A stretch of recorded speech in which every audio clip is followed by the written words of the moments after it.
이러한 이주민들이 소위 디아스포라는 이름으로 전 세계적으로도 많이 선교적 화두로 자리 잡고 있기 때문에 로잔과 같은 연합회에서도 이 디아스포라 이주민 선교 사역에 관심이 많아서 지난 2010년 케이프타운에서 아주 구체적으로 이 국제 디아스포라 이주민들에 대한 선교를 우리가 어떻게 행할 것인가 라고 해서 디아스포라 분과가 세워졌고 그 일에 제가 카탈리스트로 또 섬기고 있습니다. 제가 오늘 이 자리에서 부름을 받고 이주민 선교에 대한 동원과 또 참여로 인한 운영은 어떻게 할 것인가에 대해서 저의 경험 내지는 또 가지고 있는 자료를 가지고 좀 함께 나누고자 합니다.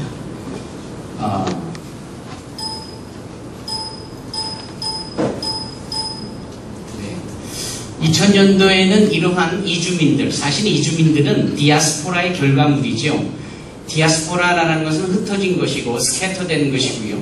그래서 결과로 모여지게 되어진 것을 우리가 마이그런트, 이주민이다 이렇게 표현하고 있는데, 이렇게 이주민, 디아스포라들의 상황이 우리나라에만 있는 것이 아니라 전 세계적으로 있지 않겠습니까? 2000년도에는만 1억 5천만 명, 또 2012년도 올해에는 약 2억 1,400만 명. 시간이 갈수록 더 많아지겠죠. 그리고 여러 번 강조하셨지만 140만, 150만, 심지어는 180만까지도 우리가 불법 체류자까지도 다 포함해서 보는데 한국에는 이렇게 많은 분들이 와 계시고 앞으로 시간이 갈수록 점점 더 많아지리라고 우리가 확신합니다. 말씀드렸다시피 세계 선교계의 관심은 어떻게 하면 무너진 유럽교회의 회복이 가능할 수 있을까? 그 일을 위해서 우리가 어떻게 해야 되느냐? 이게 첫 번째 화두고요. 두 번째 화두는 비즈니스 에즈 미션입니다.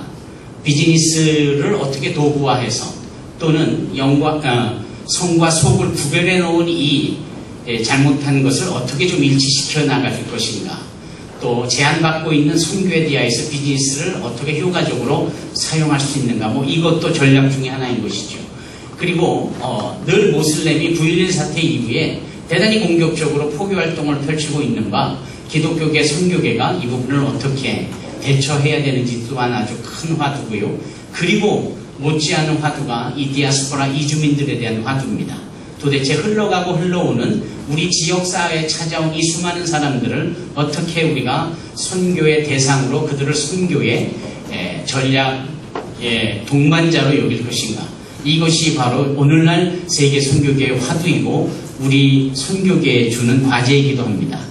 여기 보시는 지도는요, 제가 속해 있는 위리국제선교회가 해마다 발간하는 세계 디아스포라 이주민 선교 지도입니다. 전 세계 하나밖에 없고, 그래서 로잔에서도 이것을 각 신학교에서 디아스포라 선교학에 사용할 수 있도록 저희한테 오히려 요청을 해서 당연히 아무런 조건 없이 공유하면서 사용하고 있는데, 이 지도를 보시면은 이 지역을 우리가 소위 말하는 14십창이라고 하지 않습니까? 그만큼 모슬렘이 많고 미전도 종족이 많고 가난한 나라들이 가장 많이 집중해 있는 이 14십창.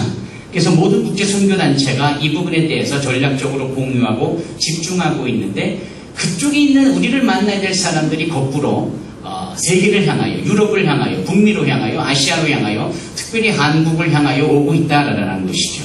그래서 가지 않아도 우리 품에서 찾아올 수 있는 이분들이 주로 이 컬러풀한 유럽이라든지 중동 지역이라든지 아시아, 또 이 북미 지역, 오세아니아에 흩어져 있는데, 이들을 다 더해보면 2억 1,400만 명인데, 물론 점점 시간이 많이 갈수록 많아질 것이라고 우리가 생각을 하고 있지요. 이 지도는 저희 엘리베이터 앞에 부스에 마련이 되어 있으니까 필요하신 분들은 한 부씩 가져가시면 됩니다. 큰 참고가 되실 것이고, 도대체 어느 나라 사람들이 얼마나 어느 지역에 체류하고 있는지, 그네들은 어떤 종교 성향을 갖고 있는지가 자세히 나타나 있습니다. 그럼 왜 움직이느냐라는 거죠. 거기에는 끌어당기는 또 밀어내는, 그래서 푸시와 풀링 에펙트가 있습니다. 그래서 전쟁이라든지 예를 들어서 지난 원자력에 문제가 생겨서 저 후쿠시마 지역에 그 반경 150m, 150km 안에 있는 사람들은 다 이주해야 만다는 상황들, 북극해가 녹아서 점점 수면이 상승해가지고 많은 작은 섬들에 살고 있는 원주민들이 더 이상 살지 못하고 움직여야 된다는 상황이라든지 이 전쟁이라든지 또는 개인적으로 유학이라든지 이민이라든지 그러니까 여러 이유들이 다 이러한 사람들을 왜 움직이게 하는지에 대한 동기가 되고 원인이 되는 것이지요. 예. 그 이유에 대해서는 우리가 더 많이 우리가 참고할 수 있다고 봅니다. 그래서 구약 성경에는 아담 이후에 너무나도 많은 어떠한 이유에서든지 흩어질 수밖에 없고요. 흩어진 이후에 또 모여질 수밖에 없는 상황들도 구약 성경 전체의 그 맥으로 흐르고 있습니다.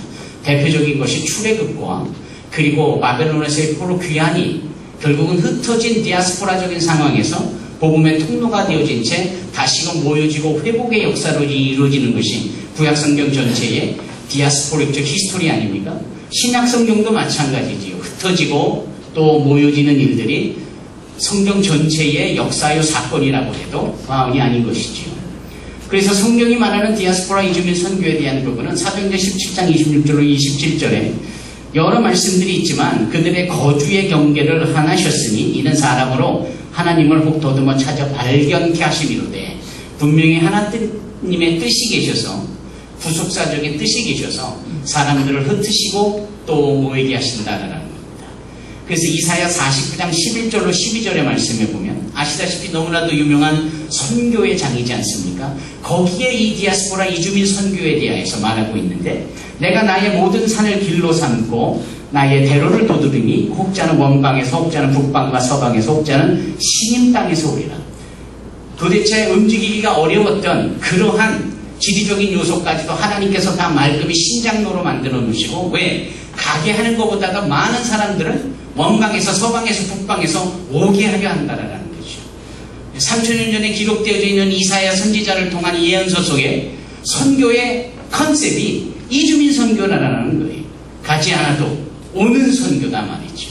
그들이 북방에서 서방에서 원방에서 오는데 심지어는 신임 땅이 어디입니까? 중국 아닙니까? 중국에서 지금 우리나라에 40만 명이 와 있지 않습니까? 그래서 이사야 60장 44절에 보면 네 눈을 들어 사면을 보라. 우리가 다 모여 네게로 온다. 이런 말씀과 더불어서 말씀하신 이 부산과 영남 지역에 18만이나 있다니 놀라운 일이죠. 예, 다 우리로 향하여 오고 있고 선교를 말하고 있는 우리는 그들을 향한 선교를 행하여야 합니다. 그래서 항상 사람이 움직이는 곳에는 하나님의 복음이 구속사적인 역사로 함께 움직이더라.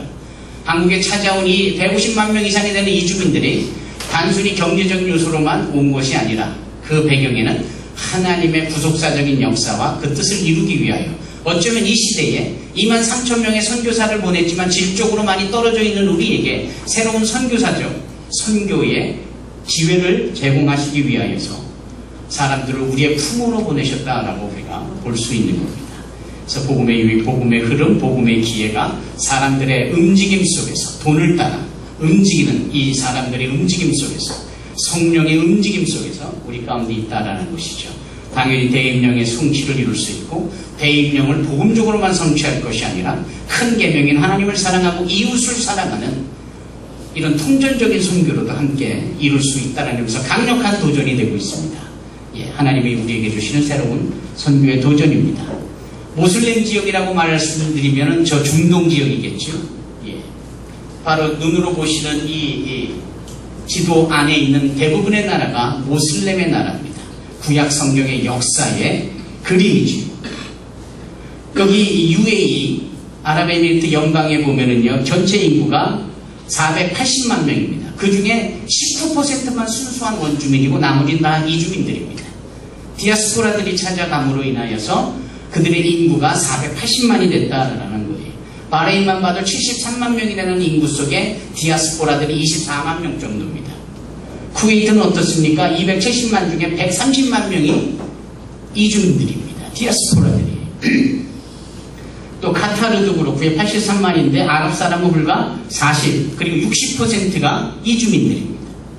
오만은 340만 중에 디아스포라가 60만 명 정도고요. 사우디아라비아는 2,800만 중에 550만 명이 디아스포라 이주민들입니다.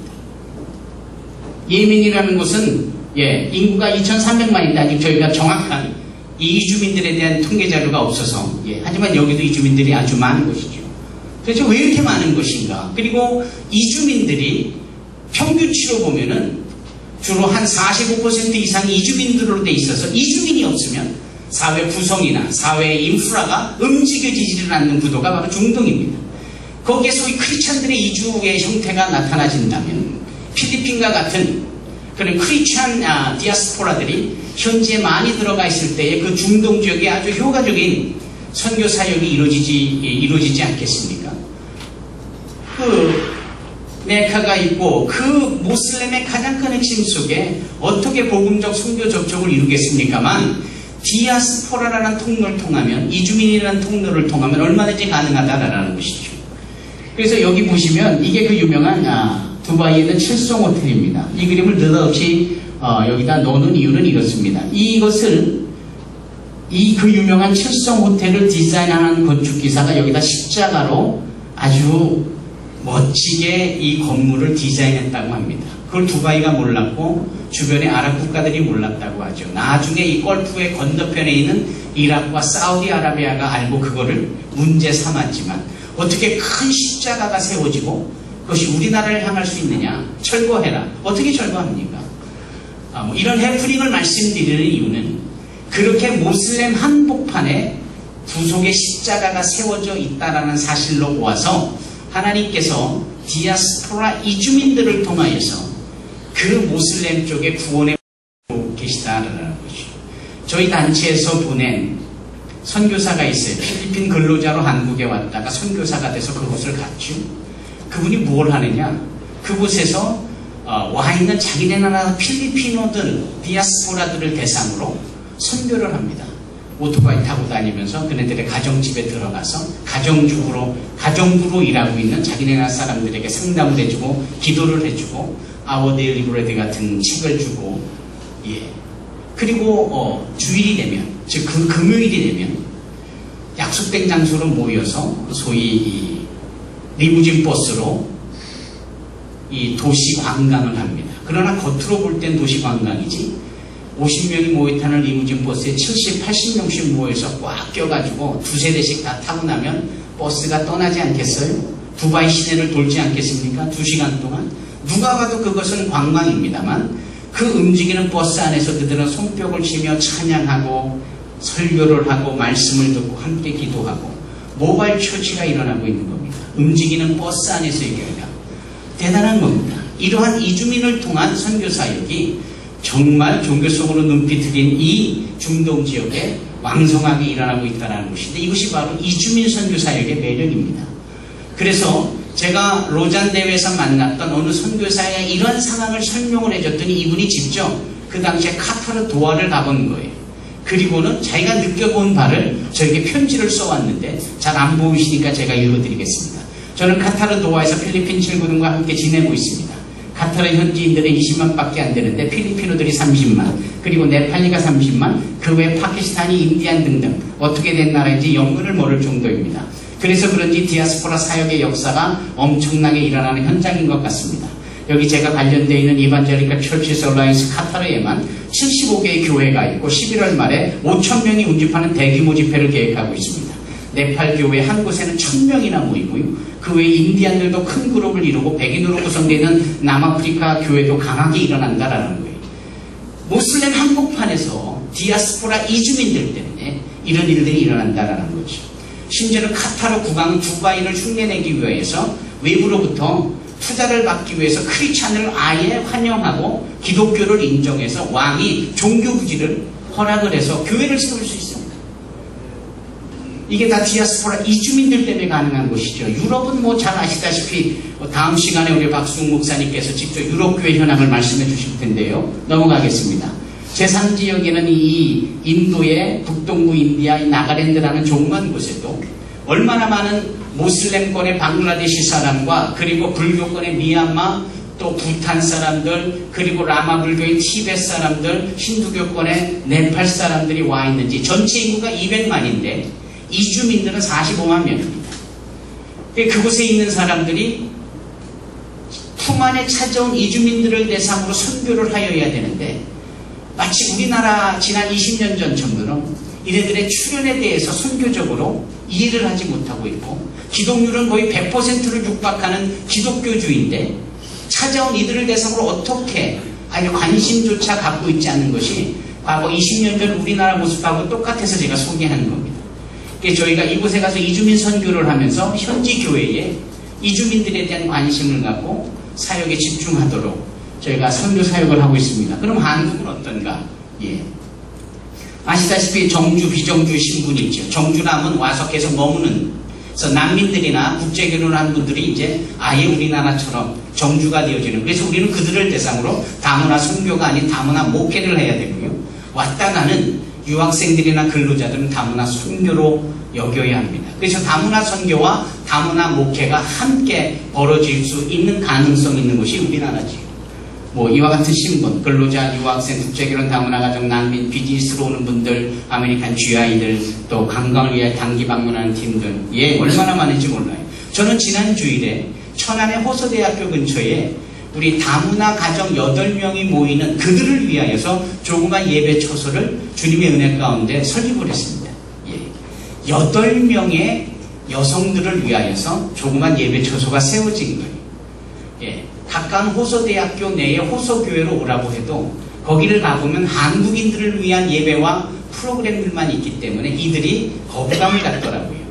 그래서 환경은 조금 부족해도 우리끼리 좀 모여서 함께 살갑게 은혜를 나누고 도전할 수 있고 감동 있는 예배 처소가 필요하다고 그래서 8명을 위하여서 조그만 예배 처소를 마련을 했습니다. 그 예배 처소가 몇 평인지 아십니까, 여러분? 딱 2.7평입니다. 예. 그리고 저는 그것을 너무나도 사역을 진행하는 데서 어려움을 겪지 않아요. 왜냐하면 20년 전에 저도 사역을 할 때 저는 저희 집 34평 되는 아파트의 거실이니까 얼마나 그 거실이 크겠어요? 작죠.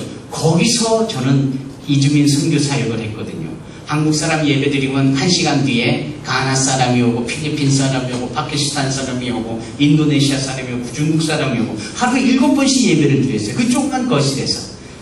두고 보실 수 없으셨는지 하나님께서 성전을 주셔서 외부에 나가서 오히려 선교 사역이 더 활발하게 되어졌기는 한데 작은 곳은 그렇게 문제가 되지 않더라고요. 모여지는 곳에서 그냥 사역을 하면 되더라고요. 지금 이곳이 바로 제가 살던 거실입니다. 예, 2시간에 한 번씩 예배 하루에 7번씩 드렸던. 여하튼 보십시다. 예, 한국에 너무나도 많은 사람들이 오고 있고 머물고 있고 왔다 돌아가고 있고요. 그들을 복음의 통로와 산자라는 것이 이주민 선교고 우리가 그 사역을 하자고 이 자리에 모인 것이 아닙니까? 그래서 저는 이 자리에 감히 효과적인 이주민 선교를 위해서 좀 제언을 하고 싶은 것입니다. 예, 현재 많은 교회들이 있잖아요. 그래서 교회 산하에 외국인 선교부가 있고 이런 부부에서의 교회가 이 사역들을 감당을 하면 좋겠죠. 예. 지금 이 건물이 수영로 교회에 속해되어 있는 것이죠. 맞지요? 10여 년인가요? 그 정길도 목사께서 거기 당신 사역자들을 저희 단체로 보내셨어요. 저희 사역을 좀 벤치마킹을 해서 좀 더 활성화할 수 있도록. 그래서 그때 사역자들이 수영로교에서 저희한테 오신 적이 있었는데 거꾸로 제가 이 자리에서 소개된 것이 개인적으로 대단히 감동입니다. 하여튼 이런 식으로 시작을 하는 것이죠. 그래서 개인별 또는 단체별 특성에 맞춘 구분 사역이 필요합니다. 신분이 여러 신분이니까 그들 다 한꺼번에 몰아서가 아니라 유학생은 유학생대로, 근로자는 근로자대로, 블루컬러, 화이트컬러 그렇잖아요. 다 나눠야죠. 또 이제는 그들이 워낙 많다 보니까 재지은 자들도 생겨나서 감옥에 가 있는 분들도 있기 때문에 교정, 순교만 하는 분들도 필요하고요. 다문화, 또 연구소, 국내 사역자 교육훈련, 또 신학교, 세미나, 국제포럼 이런 사역이 정말 필요한 겁니다. 오늘 1회가 아니라 계속되어지기를 진심으로 바라고 있습니다. 또 이렇게 전국적으로 나눠진 이 단체들이 550개에서 600개가 되는데 이러한 사역들이 좀 함께 어우러져 가지고 국제적으로도 서로 연계하고 정보를 공유하고 우리나라가 열심히는 해서 세계 어느 나라보다도 이주민 선교를 가장 먼저 했습니다. 근데 그걸 이론화하는 데는 왠지 약해요. 영어의 부족함 때문인지 하여튼 이 이론에 대해서는 약해요. 그런데 이론에 강한 신학자들이 모여서 이제 다문화 이주민 디아스포라 선교학을 정립하려고 하는데 뭔가 케이스가 있어야 되잖아요. 그래서 그 케이스를 온통 한국에다가 맞추고 한국에서 그 케이스 스타디를 얻고 2015년 마닐라에서 전 세계의 디아스포라 이주민 포럼을 열게 됩니다. 그 포럼이 끝나면 이제 전 세계 신학교에서 소위 디아스포라 이주민 선교학이 정립이 되어지고 가르치게 되겠죠. 자, 그런 차원에서도 볼 때 우리가 참여할 수 있는 사역의 내용들은 무궁무진한 겁니다. 가성민 한국 이주민 선교 세계 디아스포라 선교연합 이런 것들은 저희가 하고 있는 사역인데 이런 것들도 포함되고, 그리고 무엇보다도 지금 한국 선교계는 하나의 큰 화두가 있다면 뭐냐면 젊은 세대들을 많이 모빌라이징을 해가지고 필드에 보내잖아요. 그럼 필드에 지금까지 개척하고 수고하고 애쓰신 시니어 선교사들이 계시잖아요. 그분들이 이제 리사인 하라는 거죠. 은퇴하시라는 거죠. 근데 선교사로 가신 분들은 대부분 뼈를 거기서 묻을 준비도 되셨고 힘이 여전히 에너지가 많이 있는데 본부의 정책에 따라서 할 수 없이 리자인을 해야 될 때 아쉬움이 많습니다. 그래서 몇십 년 그 현지에서 가지고 있었던 이 경험과 체험들을 고스란히 한국에 와서도 현지에서 만났던 그곳 사람들이 한국에 있다는 사실에 많이들 놀래하시거든요. 그래서 그런 현지의 사역을 했던 시니어 선교사들이 돌아와 한국에서 이 사역을 필요로 하고 관심 있어 하는 교회와 연합을 해서 한두 나라를 지역에 맞춰서 신분에 맞춰서 종교 성향에 맞춰서 우리의 교회의 규모에 맞춰서 이 사역을 함께 합력할 필요가 있는 것이죠. 이게 기회가 아니고 무엇이겠습니까? 강력한 도전입니다. 그래서 이주민 선교 사역을 위하여서 우리가 좀 더 깊이 생각을 해봐야 될 때 먼저 이거에 대한 인지입니다. 컴프레hen션이 필요합니다. 이해가 필요합니다. 큰 숲을 봐야 하는 거죠. 세계와 선교 나가야 된다, 보내야 된다가 나가 아니라 우리 로컬라이제이션, 우리 지역 안에서도 가서 만날 사람들이 왔다라는 사실, 지역 안에서 세계를 볼 수 있는, 지구는 둥으니까 자꾸 걸어 나가면 다시 떠났던 데 뒤통수로 오게 되어진다는 것. 그래서 내가 서 있는 곳이 땅끝이라는 사실을 우리가 인식하는 것이 정말 중요한 겁니다. 그래서 이 부산이 땅끝이고 부산이 세계 선교의 최고의 중요한 필드라는 사실을 우리는 이해를 해야 됩니다. 지금 돈이 움직이고 돈을 따라 사람이 움직이고 별개겠지만 성령이 제3세계로 움직이고 있는데 공동된 키워드는 움직임입니다. 그리고 이 세 가지 움직임을 함께 연결을 해서 생각해보면 디아스포라 이주민 선교라는 결론을 맺게 되어지지요. 국내적으로 벌어지는 여러 현상들, 점점 더 많아질 외국인들의 출현, 그래서 수년 내에 200만으로 넘어가게 되어질 것이고 점점 우리는 국제사회로 되어질 것에 대한 이런 상황들을 우리는 인식해야 합니다. 제가 말을 빨리 해서 좀 죄송합니다만 5분밖에 남지 않아서 그렇습니다. 그리고 나서 지역을 철저하게 조사하셔야 하죠. 주변에 조사를 하셔야 합니다. 거주 외국인의 지역 통계, 오늘 이 책자에 자세히 잘 나타나 있습니다. 또 정주되어지는 이주 여성들은 과연 얼마인가, 유학생들은 얼마인가, 전체 들어와 있는 이 12만 명의 유학생 중에 이 부산에 또 내가 있는 교회의 근거에서 지역별로 어떻게 연계되어지고 얼마나 있는지, 이런 것들이 정말 중요한 것이죠. 또 신학적인 근거에 대한 이해가 절대적으로 필요합니다. 그리고 타문화를 이해해야 되는데 우리가 이 부분이 약하지 않습니까? 얼마나 메타성이 많은지. 안 그런 것 같아도 정말 외국인들을 이해하지 못하고 용납하지 못하는 일들이 너무나 많습니다. 그래서 그네들은 그네들이고 우리는 우리. 이러한 생각이 좀 깨져야 되는데, 그래서 인권에 대한 감수성이나 다문화에 대한 감수성에 대한 부분은 우리에게 있지만 그것이 선교적으로 적용이 되어지고 나타내지는 부분에 대해서도 우리가 강력하게 도전이 있어야 되고 변화가 있어야 됩니다. 그리고 선교의 역량이 확보되어야 되지요. 재정, 장소, 인력, 지역이에요. 내 교회가 어느 지역에 어떤 수준에 어떤 만큼 선교들로 구성이 되어 있느냐에 따라서 상대가 어떠한 사람, 어느 나라를 어떻게 하겠느냐라는 구체적인 전략이 나오는 겁니다. 우리는 너무나도 국제 인터내셔널을 좋아해서 그냥 여러 나라를 함께 품으려 하는 부분이 많지만 교회의 크기에 따라서 그것이 가능할 수도 있고 그렇지 않을 수도 있습니다. 왜 선교는 꼭 우리만 한다고 생각을 하십니까? 이제 모슬렘도 엄청나게 포교를 활동을 하고 있고 다른 불교권도 아주 강력하게 틱나탄 스님의 이후에 엄청나게 불교권에서도 자국인들의 불자들을 보호하겠다라고 막 여기저기서 사찰을 짓고 난립니다.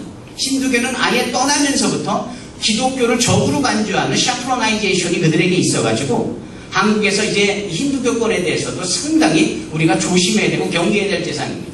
그래서 우리만 선교하는 것이 아니라 그들도 선교한다라고 분명히 알아야 되기 때문에 우리가 선교하자면 그네들에게 역선교 당할 수 있는 거죠. 이런 사항들을 우리가 충분히 고려해서 교회의 형평과 수준에 맞춰서 해야 되는 겁니다. 그리고 교회 내 사역 접촉점을 개발해야 되는 거죠. 우리가 무엇을 할 수 있을까? 예. 제가 강남 압구정동에 있는 광림교회가 90년대 초부터 이 사역을 너무너무 하고 싶어 했거든요. 그런데 아무도 거기를 가지 않는 거예요. 근로자들이 그 한복판 강남에 갈 수가 있겠습니까? 그래서 제가 그렇게 카운셀링을 해드렸죠. 당신네들 교회는 의사들이 성도들 가운데 많으니까 의사들이 그룹을 져가지고 이쪽으로 저쪽으로 주말마다 주일마다 나가서 외국인 선교를 해라. 지금도 합니다. 그래서 추석이나 구정 때만 그렇게 평소에 의료 선교를 해서 만났던 사람들이 모여져서 조인트 펠로십을 하고요. 그러니까 교회 형편과 상황에 맞춰서 하는 것이 대단히 중요한 것입니다. 예. 간접 사역도 많으니까 우리가 실질적으로 하지 않아도 얼마든지 다른 단체와 연합해서도 할 수 있고 전문가 양성이 될 수 있지요. 제가 기록한 이 책 뒤에 보면은, 제가 쓴 아티클 뒤에 보면은 어떤 형태의 교회와 서로 연결을 해서 10페이지와 11페이지입니다. 자세히 살펴보시면 간접 사역에 대한 가능성도 알게 되실 것입니다. 예, 이 그림이죠. 이 그림. 이 그림을 지금 시간이 없으니까 주보에 주보란다. 이 책에 나와 있는 대로 봐주시면 감사하겠습니다. 저는 개인적으로요, 2분만 더 하겠습니다. 이주민 선교 5단계 사역, 20년을 제가 사역을 하니까 이제 그림이 그려지는 거예요. 물론 주관적일 수 있습니다. 접촉점이 대단히 중요한 겁니다. 예, 접촉점을 갖는데 여기에 필요한 거는 지속성이에요. 한두 번 접촉을 해서 될 일이 아닙니다. 그리고 복음을 제시하는 타이밍이 절대적으로 필요합니다. 예. 캐톨릭을 비롯한 이 기독교권에 대해서는 만나자마자 복음 제시할 수 있어요. 불교권 시간이 필요합니다. 힌두교는 더 필요해서 한 3, 4개월 걸리고요. 또 모슬렘은 6개월 이상 걸리기도 하는데 우리는 너무나도 급한 나머지 이 1단계에서 그만 상대방을 놓칠 때가 많습니다. 그래서 친구가 되어지고 복음 제시를 적절한 타이밍에, 두 번째는 그렇게 해서 외부에서 만났던 자들을 정기전 교육 프로그램, 예배 프로그램이 있는 우리 교회로 인도하는 것이 2단계입니다.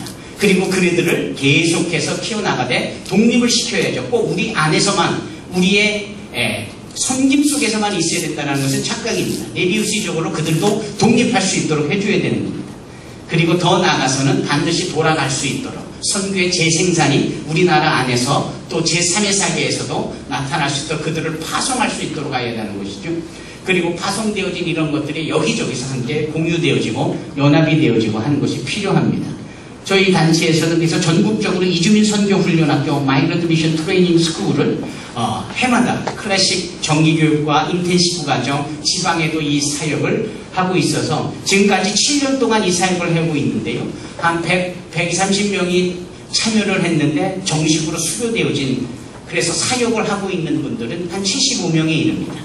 그리고 열린교회 같은 데에서도 저희 이곳에 사람들을 보내서 훈련을 받고 그분들이 교회 안에서 캄보디아, 베트남, 필리핀 이 세 펠로십을 개척해가지고 200~300명씩 모이면서 아주 훌륭하게 사역을 하고 있어요. 전국적으로.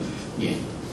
그리고 아까 말씀드린 550개나 600개의 단체의 연합 네트워크 사역이 진행 중에 있습니다. 그래서 박송 목사님께서 저희를 도와주셔서 부산 영남권에도 이런 참여가 있을 거라고 생각을 합니다. 예, 드릴 말씀이 너무 많은데요. 예. 제가 며칠 전에 거제도를 갔습니다. 지난 월요일에 1박 2일 동안 거제도를 가가지고, 왜냐하면 거기에 유럽인들이 많이 와 있다고 했어요. 그래서 갔더니 정말 2,000명이 와 있더라고요. 그리고 6,000명이 더 다른 아시안들도 함께 있어서 도합 8,000명이 있음을 시청에 가서 저희가 숫자적으로 확인을 했고, 옥포라는 곳에 가서 대우조선소에 가서까지도 그 유러피언들이 무너진 재단으로 인하여서 갈 길을 몰라 방황하는 그들이 한국까지 유입이 되어졌을 때 한국교회가 그네들을 통하여서 더 나아가 유럽교회로 회복하는 이것이 디아스포라 이주민 선교의 매력이고 또 가능성이고 잠재력이라고 생각을 합니다. 예. 시간이 없어서 감사합니다.